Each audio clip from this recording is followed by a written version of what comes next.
Hello बच्चों, आज हम लोग स्टार्ट करेंगे। चैप्टर तो सब बेसिक कॉन्सेप्ट्स ऑफ केमिस्ट्री है, राइट। क्लास 11 में नीट का पहला चैप्टर कह सकते हैं केमिस्ट्री के लिए, फिजिकल में, राइट। तो हम लोग मोल कॉन्सेप्ट को लेंगे आज कि मोल कॉन्सेप्ट, मोल क्या है, क्यों पढ़ें इसको, क्या एप्लीकेशन है इसका रियल लाइफ में, कैसे इंपॉर्टेंट है। सबसे पहले हम क्लियर करेंगे कोई भी टॉपिक अगर हम पढ़ें, ये जितने भी सिलेबस हमारे चैप्टर्स हमारे सिलेबस में है, ये सारी चीज़ें इसलिए हैं कि हम इसे पढ़ के रियल लाइफ में ह्यूमैनिटी के लिए फ़ायदा पहुंचा सके, राइट। तो ये आज हमारा टॉपिक है मोल कॉन्सेप्ट। आज इसको समझेंगे कि मोल है क्या चीज़, right. Why we should study mole, है ना। Why we should study mole, right. फिर हम लोग करेंगे न्यूमेरिकल्स इसमें, मोल से रिलेटेड जितने भी न्यूमेरिकल्स हमारे आते हैं ये सारी चीज़ें करेंगे, राइट। तो स्टार्ट करते हैं सबसे पहले मोल से, राइट। अगर हम बात करें मोल की, राइट, मोल को समझने के लिए सबसे पहले हम लोग आते हैं रियल लाइफ में आते हैं। रियल लाइफ में जैसे कि हम बनाना खरीदते हैं, राइट। बनाना खरीदते हैं तो बनाना आपने देखा होगा, जनरली बनाना कैसे किस में खरीदा जाता है, डजन्स में, राइट। डजन्स में हम लोग बनाना खरीदते हैं। और डजन्स कहते हैं किसको है, इट्स द ग्रुप ऑफ 12। अगर मैं बोलूं डजन्स तो ये सिर्फ ऐसा नहीं कि बनाना के लिए ये वैलिड है। Dozen, the word dozens means 12, group of 12। It can be 12 pens, it can be 12 bananas, it can be 12 copies, whatever. So now हम लोग बात करेंगे कि भाई ये डजन्स का कॉन्सेप्ट आया क्यों लाया गया, वाई डजन्स। क्या केले को बिना डजन्स के बेच सकते थे, बेच सकते हैं, केजी में बेच सकते हैं, है ना, हर चीज़ में बेच सकते हैं, एक केला करके बेच सकते हैं, बनाना करके बेच सकते हैं। बट बनाना को डजन्स में ही क्यों लाया गया, तो इसका अगर हम आंसर देंगे, है ना, अगर हम बात करें वाई डजन्स, तो इसका आंसर हमें मिलेगा रियल लाइफ में चीज़ों को आसानी करने के लिए। एग्जाम्पल, अगर हम बनाना के नेचर्स को देखें, बनाना का जो नेचर है वो किस में रहता है बताओ, वो रहता है बंचेस में, है ना, गुच्छों में रहता है वो, राइट। अगर मैं बनाऊं, मेरी ड्राइंग तो उतनी अच्छी नहीं है लेकिन फिर भी मैं कोशिश कर रहा हूं कि आपको लगेगा कि नहीं थोड़ा बहुत बनाना की शक्ल का तो लग रहा हो। हमने देखा है बनाना जो हमेशा वो डजन्स के फॉर्म में, गुच्छों में, बंचेस में रहते हैं, डजन्स तो नहीं, बंचेस में। हो सकता है वो 10 बनाना हो, 20 हो, 15 हो, व्हाटएवर।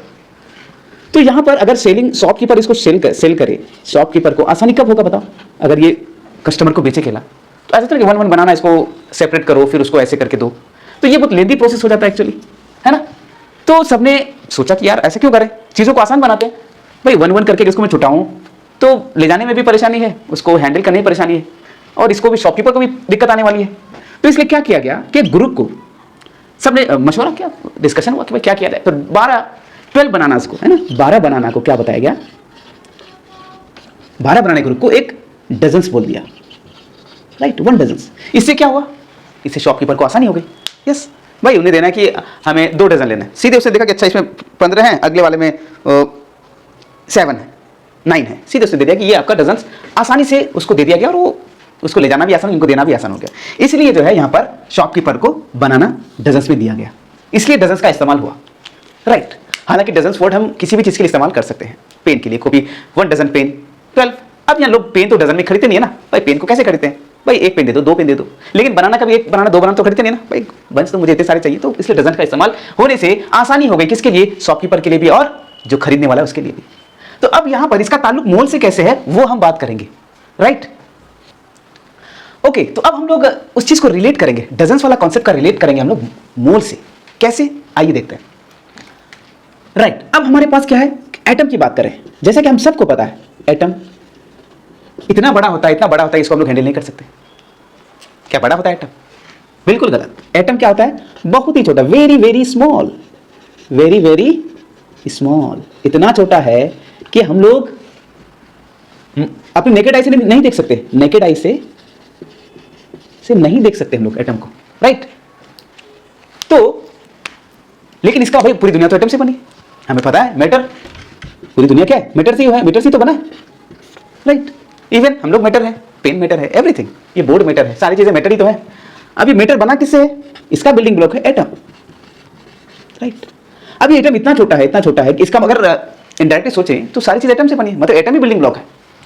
तो एटम से सारी चीजें बनी है, तो अब एटम को हम लोग देख ही नहीं पा रहे हैं। तो एक एटम से अगर काम लिया जाए, जैसे हाइड्रोजन एटम की जरूरत है किसी को, ऑक्सीजन की जरूरत है किसी को, तो कैसे देंगे ऑक्सीजन उनको, कितना देंगे, 1 एटम ऑफ ऑक्सीजन दे सकते हो आप, देख ही नहीं सकते हम लोग। एटम की, एक एटम की साइज की बात करें अगर हम, तो कितना होता है 1 एटम की बात करें अगर हम लोग, तो 10⁻⁻10 मीटर, इसका तो एटम का जो साइज होता है ना, रेडियस 10⁻⁻10 मीटर के अराउंड होता है, मतलब 0.00000000, मतलब 10 अप टू इतना छोटा, क्या हम देख पाएंगे? तो मतलब एक एटम को हम लोग नहीं देख सकते। अगर किसी ने बोला कि फना हॉस्पिटल में पेशेंट है, उसको ऑक्सीजन चाहिए, अब मैं क्या बोलूंगा उसको, मैं 2 एटम ऑक्सीजन भेज रहा हूं, ऐसा हो सकता है? Not possible. 2 एटम कैसे भेज सकते हैं आप? एक एटम का मास अगर हम लोग पता है 1 AMU, हम लोग जानते हैं ना, 1 एटॉमिक मास यूनिट बराबर कितना होता है? 1.6 × 66 × 10⁻⁻24 ग्राम। और ऑक्सीजन का मास O2 की बात करें तो इसका कितना हो जाएगा? 16 × 2, 32U एटॉमिक मास। अगर इसको मैं ग्राम में करूं, 1.66 × 10⁻⁻24 ग्राम, मतलब 0.000000 अप टू 24। कितना छोटा, कितना कम मास होगा? क्या इस मास को 1 मॉलिक्यूल ऑफ ऑक्सीजन के को हम लोग हमारे पास कोई मेजरिंग स्केल है कि हम लोग इसको वजन कर दें? ऐसा कुछ नहीं। लेकिन हमें दोस्त को तो जरूरत है ना, दोस्त हॉस्पिटल में, उसको ऑक्सीजन चाहिए, तो कैसे आप भेजोगे? तो उसके लिए यूनिट आया।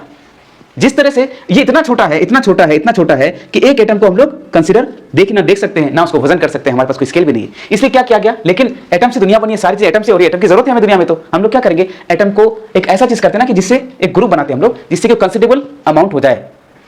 तो कैसे होगा? तो अब बात करते हैं हम लोग कि जो है कितना एटम ले। ठीक है, एक एटम नहीं देख पा रहे, कितना एटम ले भाई कि जिससे कि हम उसको देख भी सकते हैं या उसको वजन कर सकते हैं, हमारे पास ऐसा रीडिंग हो, राइट? तो यहां पर बात करते हैं, अगर मैं 2 एटम लूं तो 2 एटम में भी आप अगर लोगे 1.66 × 10⁻⁻24 ग्राम, ये भी तो 2 से मल्टीप्लाई 64 हो जाएगा, लेकिन अब तक तो वही आ रहा है ना। लेकिन यही करते करते अगर हम 6.022 × 10⁻23 एटम्स अगर ले लें तो कितना हो जाएगा? × 32 × 1.66 × 10⁻⁻24 ग्राम। जब इसको हम सॉल्व करते हैं, ये पूरा चीज, ये पूरा टर्म मल्टीप्लाई होके, है ना, ये पूरा टर्म मल्टीप्लाई होके कितना आएगा? 1 आ जाएगा, राइट? दिस इंटू दिस 10⁻3, ये 24 पावर है, 23 पावर है, यहां पर -1 हो जाएगा, फिर इसको मल्टीप्लाई करेंगे, है ना, 16 6 96, और ये डेसिमल जब भी कैलकुलेट करके ये 1 के बराबर आपका आ जाएगा। तो बचेगा क्या आपका? सिर्फ 32 ग्राम। अब 32 ग्राम एक अमाउंट है, हमारे पास ऐसा है मेजरिंग स्केल, ऐसा कुछ जो इसके वजन कर सके, है ना। तो अगर मैं बोलूं 32 ग्राम ऑक्सीजन को हम लोग वजन कर सकते हैं, हमारे पास है ऐसा स्केल। तो अगर इसको भेजना है कि भाई हमें 10, तो इसी को क्या कहते हैं ना, अब यहाँ पर कॉन्सेप्ट आया कि ये जो यूनिट है ये इंपॉर्टेंट है। दिस यूनिट 6.022 10⁻23 जो एटम्स होंगे, पार्टिकल्स होंगे, ये क्या हो जाएगा? या मॉलिक्यूल्स। पार्टिकल में कौन कौन आ गया? एटम्स भी कह सकते हो आप, मॉलिक्यूल को भी कह सकते हैं, है ना, आयंस, इलेक्ट्रॉन्स, है ना, एटसेट्रा। ये सारी चीजें, इतने के ग्रुप को क्या बोल देंगे हम लोग? इसी को कहते हैं 1 मोल। तो 1 मोल क्या है? अगर सिंपल में समझे तो ये ग्रुप ऑफ एटम्स कितने? 6.022 इंटू 10⁻23 के ग्रुप को हम लोग क्या बोल देंगे? 1 मोल बोल देंगे। इतने ग्रुप्स ऑफ एटम्स, इतने ग्रुप्स ऑफ मॉलिक्यूल्स, सारे के सारे क्या होंगे? 1 मोल कहा जाएगा। कॉन्सेप्ट वही है।